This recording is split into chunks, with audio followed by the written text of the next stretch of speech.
Mm, good boy. What's your Yeah. go-to? I mean, dude, it depends. If I'm at a cheap bar and I'm just wanting cheap drinks, then I'll get some Jameson. But this is some nice Japanese whiskey, the last of my batch here. So after Yeah. this, it's gone. I love how cheap whiskey in Drew Hagar's world is Jameson. You don't know cheap. Oh man, trust me, I messed around for a long time, baby. I hear that. Yeah. Let's get this thing started and talk about that baseball bat in the corner of your room. Oh yeah, that thing. Yeah. I'm like, should I move that? No, it's all good. I like it. It gives the room character. Yeah, it's just to protect my home. This is like my home studio. If you could see what it looks like flipped around, you'd see like my work desk with, Yeah, all it's my dope. audio recording equipment. Yeah. Have you ever messed around with that sort of style of training with the that sort of having the club around for shoulder mobility and Oh, joint yeah. training? Mason club training for sure. Yeah, I mean, that like kettlebells, there's all kinds of like what I would call like alternative weight training that's fantastic and much more effective than just sitting in the gym moving weights around. Yeah. I don't know if we talked about it last time, but when you were fighting, did you do a lot of weight training? No, I actually didn't. Aside from just normal Olympic style lifts, like, squats, deadlifts, bench press, stuff like that, it was mostly body weight exercises, a little bit of kettle weight drills, and just a lot of strength and conditioning. Yeah. What would you do for your like footwork and speed? Footwork and speed, we mostly just trained. I mean, when I was competing, I started competing in 2002, and back then we didn't have the same level of sophistication in martial arts training that we do now. I mean, I started doing like ladder drills and other footwork drills later on when I started coaching stuff. But when I was competing, I mean, we were just doing pretty much rudimentary Muay Thai stuff. We would do just like you do in boxing, you do drills, same thing, but Muay Thai is not necessarily known for its footwork. So most of the Mm. footwork drills I would do were in boxing.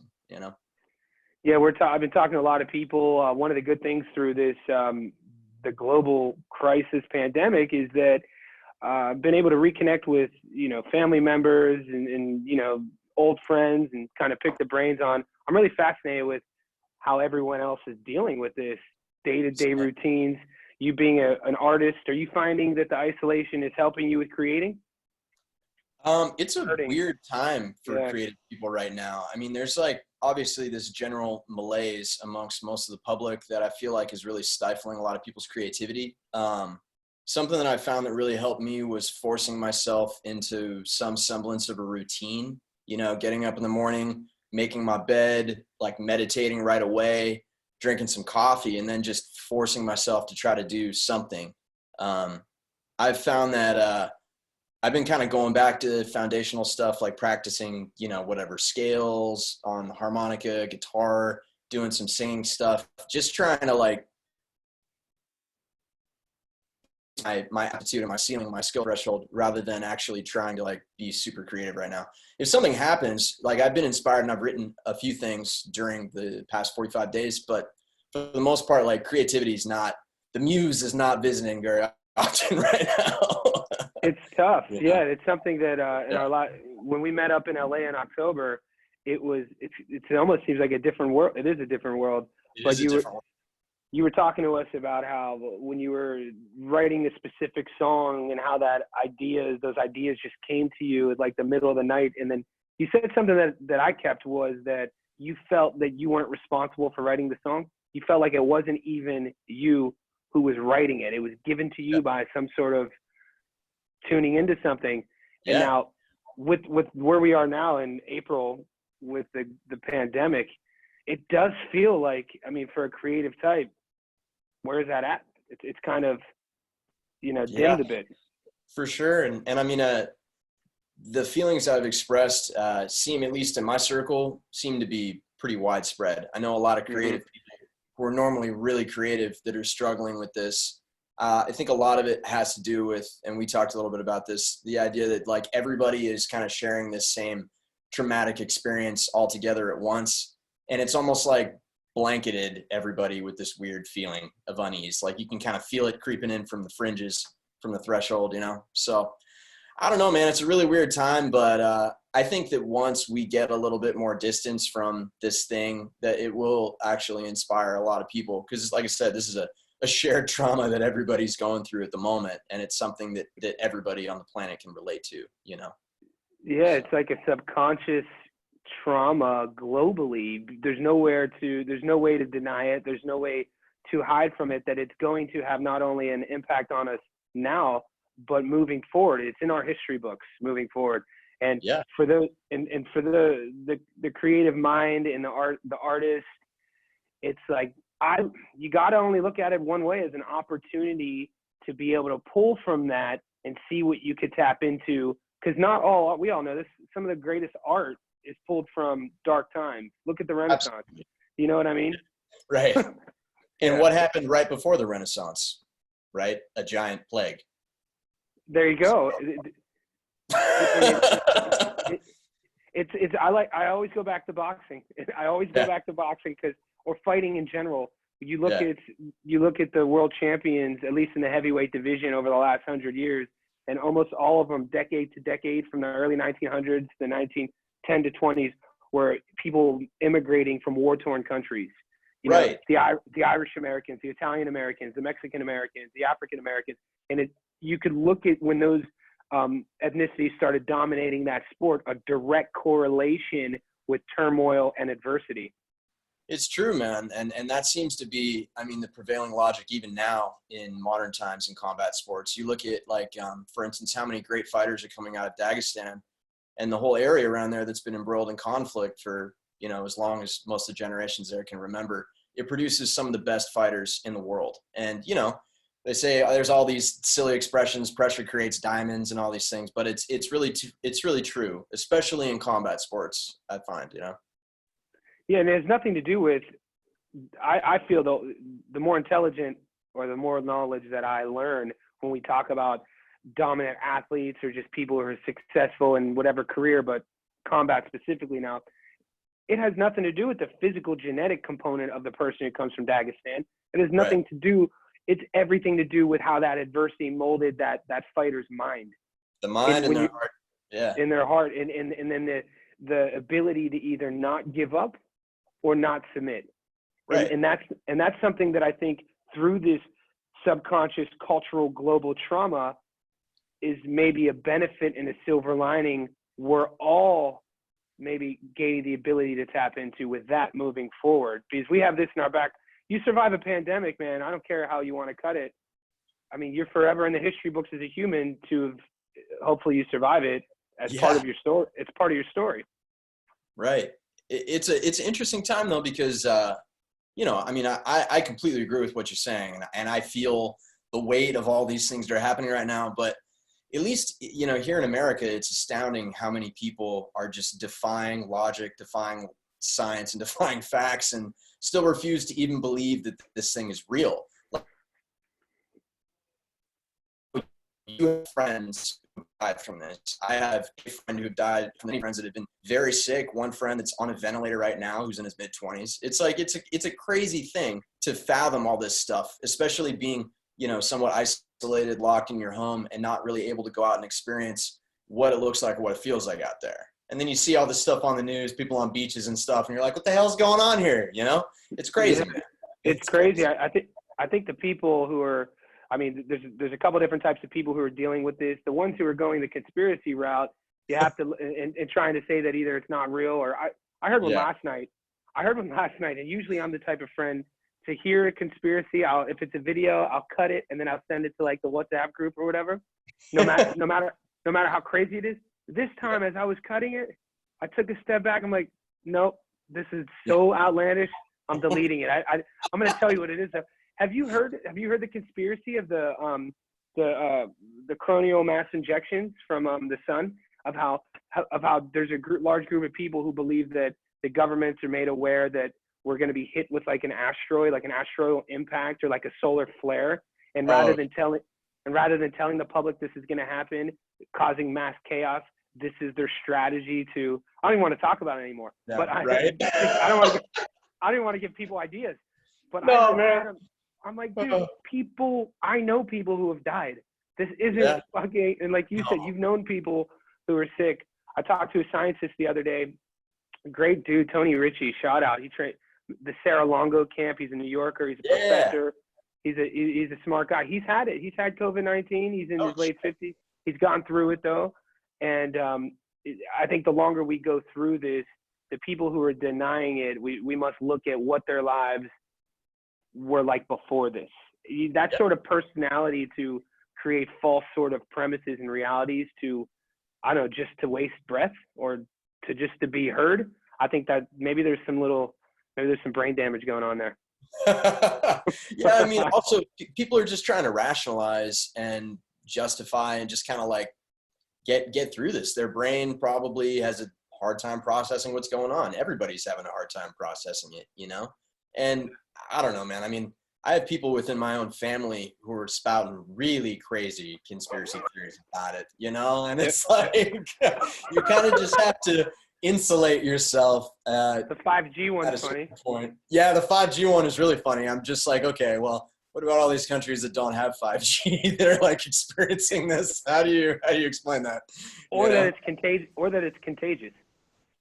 What do you mean? Like it's being passed from person to person. Right, but it's caused by 5G. It's like that one. The lapse in logic is just astounding, man. This is what I'm saying. It's wild, man. People just don't. Yeah, I don't know what it is. You know, it's crazy. I know you got some new music coming out, man, and we had some technical difficulties on the end to maybe talk about the new music. And what we can do is after we record this, maybe you could shoot us some of the content. We could just add it into the interview. Yeah. But I'm interested in hearing some of your new music. Maybe just talk about the inspirations behind your new music and what the people could expect when they hear it. Yeah, I mean, I just released a new song called Judgment Day under my own name, Andrew Hagar. There'll be links after the video to this stuff. But, you know, I've been trying to find a particular sound that I hear in my head for a long time now. And I feel like this release has gotten me closer to that than anything else I've ever released. You know, it's like, it's rock and roll. It's got that kind of rootsy vibe. You know, obviously I come from like more of a folk singer, songwriter, like Americana background. And expectation wise, you know, because of my family, people assume that I'm going to be some crazy rock and roller.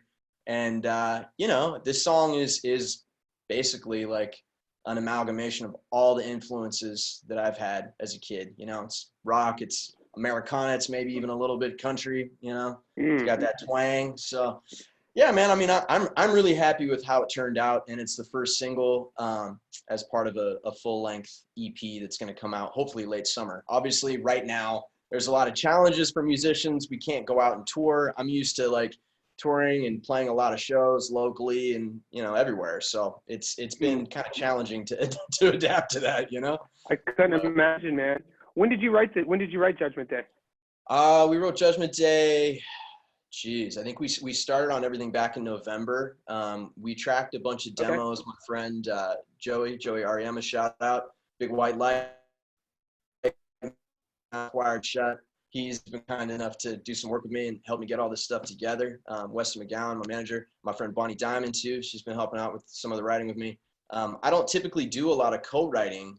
This is the first time I've really got some people together. But like I said, I mean, just myself, it's been fairly difficult to actualize some of the sound I hear in my head. And so having some people that I really trust come in and help me do that has been, you know, remarkable. And I think like anybody who listens to the track will see a big difference, you know, just in the overall sound of what I've released before and what I've just released now. So. Yeah, the only thing I can relate to that is a couple years in my late 20s, I was living in Long Beach and writing and playing music with a couple other guys. And nothing is more frustrating than when you could hear the sound in your head and you can't mimic with your voice or even with an instrument. And it's just, it's there, but it's stuck. And it's how do you cultivate that? Right. And it's, you know, without being able to actually express it through your own kind of production methods, like giving someone a reference track or like a couple reference tracks and trying to like explain it verbally, like it helps, but you can never really kind of hone in on that thing you hear in your head. So yeah, it's been really kind of encouraging to me to kind of go down the rabbit hole with production and develop my skills as a producer, not just as a, you know, songwriter or a performer. So yeah. Are you putting the Lucky One on that album? We'll see. Dude, the people need to hear this song, man. Yeah, that's one of the most honest songs I've ever written in my life. And the response I've had touring and playing that song, you know, I played it for the better part of last year on all the tours. And even though it's a very slow song, you know, and it's really mellow, every show, people would come up to me afterwards and talk to me about it. It seems like it really resonates with a lot of people. And I love the song, you know. Whereas something like Judgment Day is a like kind of just a fun, rock and roll, like jammer, like banger, you know. That's really cool. I like showing the softer side too. For sure. That guy with a big fat beard, you know. Yeah.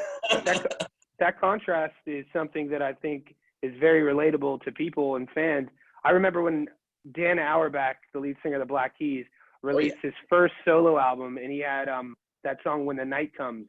It was just totally opposite to what you would hear on the Black Keys albums, and it was one of those moments for me as a fan and a lover of music to hear that. I was like, wow, they're really artists like Dan.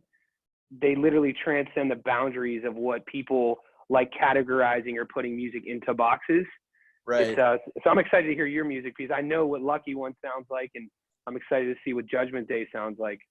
Yeah, man. I mean, you know, Dan Auerbach took a really big risk releasing stuff like that too. Because I mean, you know, you're somebody that appreciates the value of multiple genres. You like seeing musicians kind of, like you said, transcend their own kind of sonic boundaries. But as a fan, if you've grown accustomed to hearing like some like deep blues kind of rock and roll garagey bangers, and then somebody comes with like a ballad, a lot of people don't really know how to react to that. It's not what they're accustomed to. They might not like it at first. Their initial reaction, given that it's different, is just to hate it.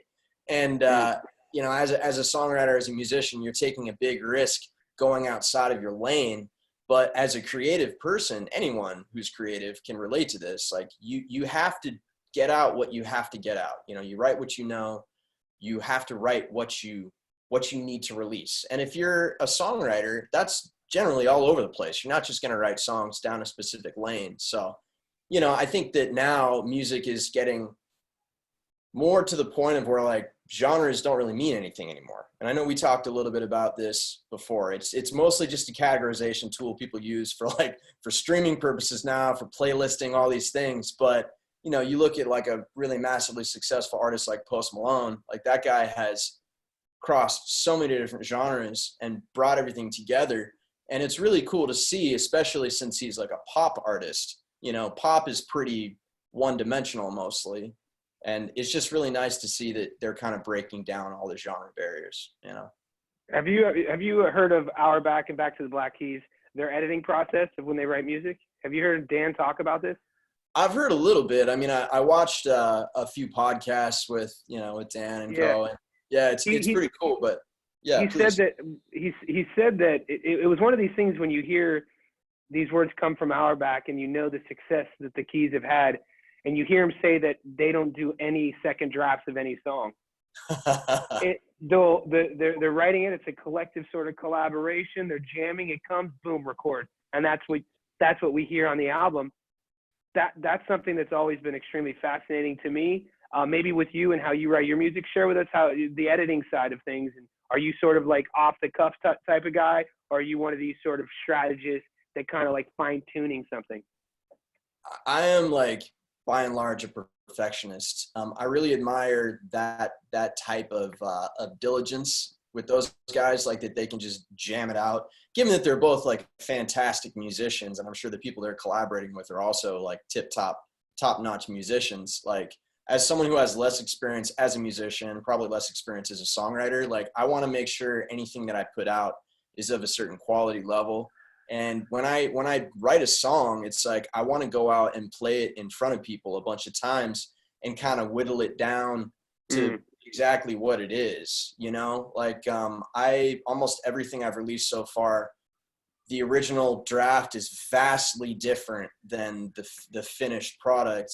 And that's probably also like, I wouldn't say I'm a prolific musician. Like I write a lot, but I don't release a lot of music.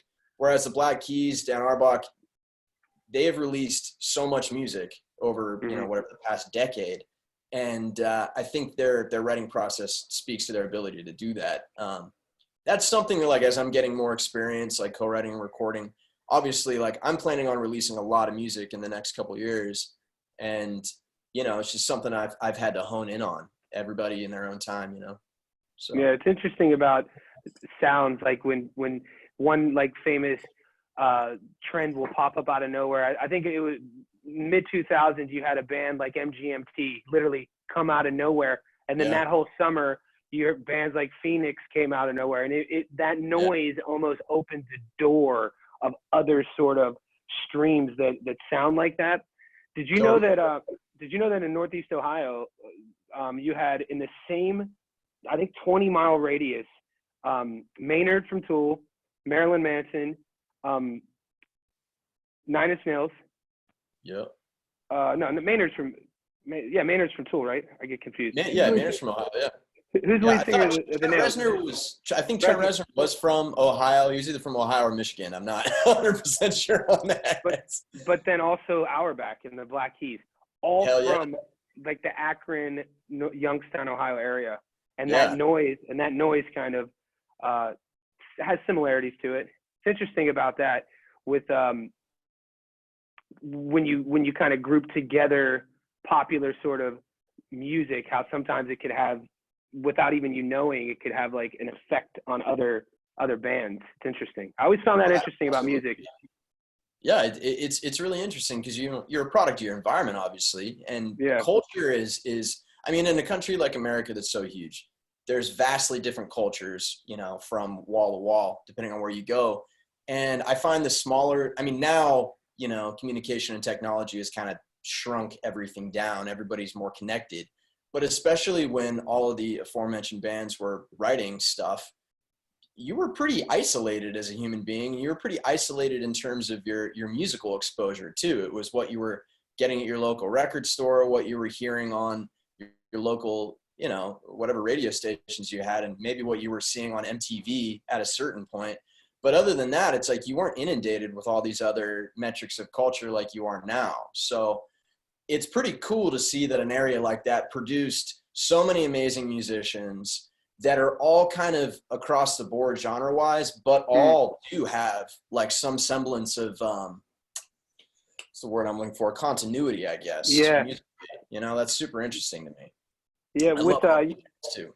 Yeah, I know. I mean, there's you mentioned your father earlier, and I wanted to talk to you. Have you ever written anything with him, or do you guys ever, when you family gatherings, do you ever play together? Do you ever sing? Yeah. Hey, Pops, I got the harmony. I'm gonna sing the harmony. Like, I pretty much let him do whatever he wants, and I'll just go along with it when we're hanging like that. But we've never really formally written anything together. He bounces a lot of ideas off me, and I bounce a lot of ideas off him. And it's nice because, most of the time with family, like, your parents are going to be putting your shitty drawing on the fridge, whether it's, a Picasso piece or just some bullshit, you know what I'm saying? But my mom and my dad are both very, very accomplished songwriters, and they're able to kind of take that familial sense out of it and just give me, like, the straight shit. Like, let me know if it's a terrible song or if I need to maybe change a couple lyrics or something, or if a melody's not working right.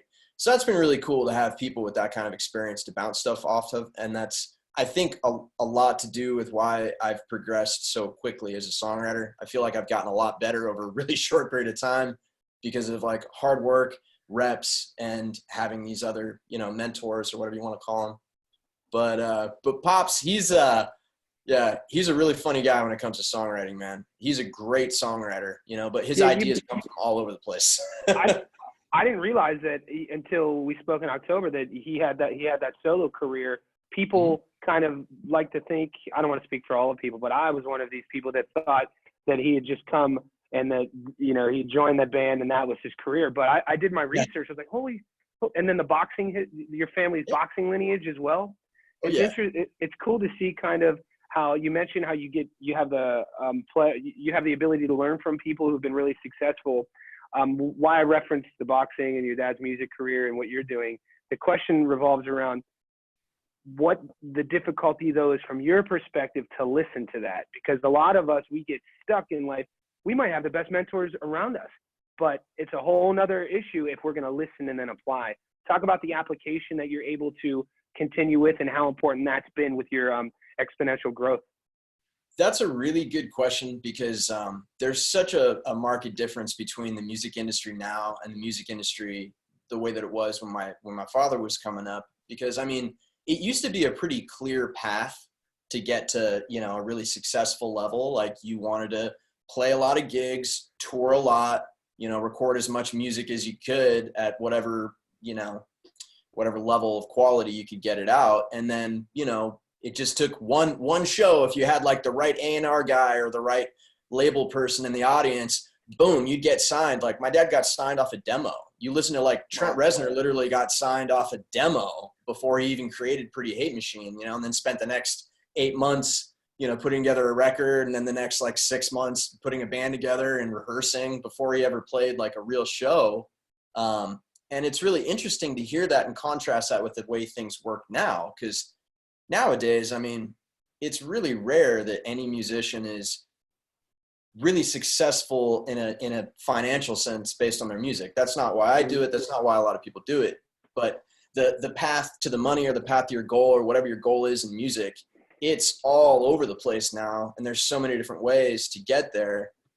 So listening to someone like my father as a mentor talk to me about things, I take everything he says seriously and I appreciate everything he says, but I have to figure out how to put it into the modern context, because you can't just tour and expect somebody to see you and then magically just like put you on. That's not the way it works. And even with older bands, like you talked about like MGMT and Phoenix and this whole sound that kind of happened, that didn't happen by accident. None of that stuff happens by accident. And there's, you know, a lot of A&R people that are putting together this whole sound. And then there are other people who are competing with them that are trying to get a similar sound out of a different band. And so collectively, the culture of music is almost always, I mean, part of it is the power of the people liking something, like when something really truly goes viral. But a lot of what happens culturally in music is, you know, what the labels or what streaming now and playlisting is kind of pushing out there.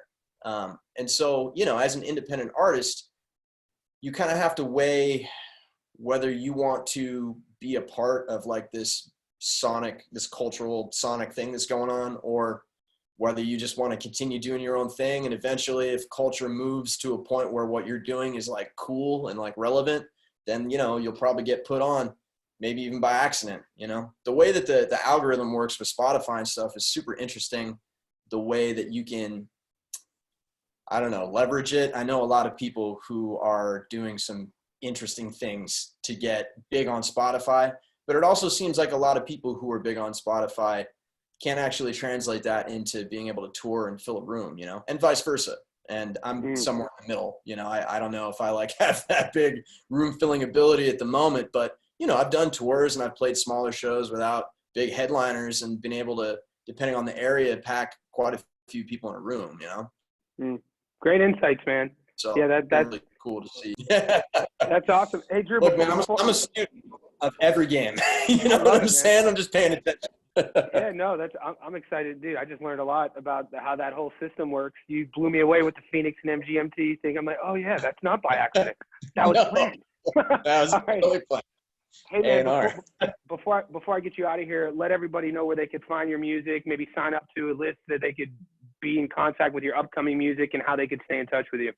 Yeah, absolutely. Check me out, andrewhagar.com. You can check me out on Instagram at andrewhagarofficial. You can find me on Spotify, Apple Music, iTunes, and any streaming service under my name, Andrew Hagar. I just have that one single out, Judgment Day, right now, which you should absolutely listen to. And if you want to, you know, leave it streaming all night long and repeat, eternally grateful.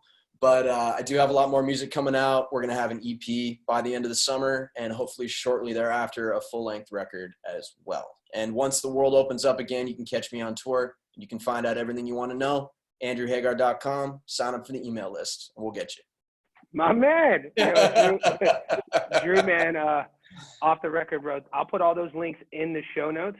And and what are the legal rights about me or us adding a little bit of the instrumental of Judgment Day in the opening, or are we not allowed to do that? It should be fine. Should be totally Okay. fine. My production guy's right behind me. I'll talk to him about that because even if it's like before it starts to hear that riff, that would sound dope. Yeah. And then I'll let you know. I'll send you the first draft before. We'll probably release this in about a week. Cool. All right. And then I'll call you tomorrow just off the record, see how you're doing. Yeah, man. Sounds good, dude. Thanks again. I appreciate my you. Man, Brother. always a pleasure. All right, man. Always a pleasure. Stay safe. Later. All right.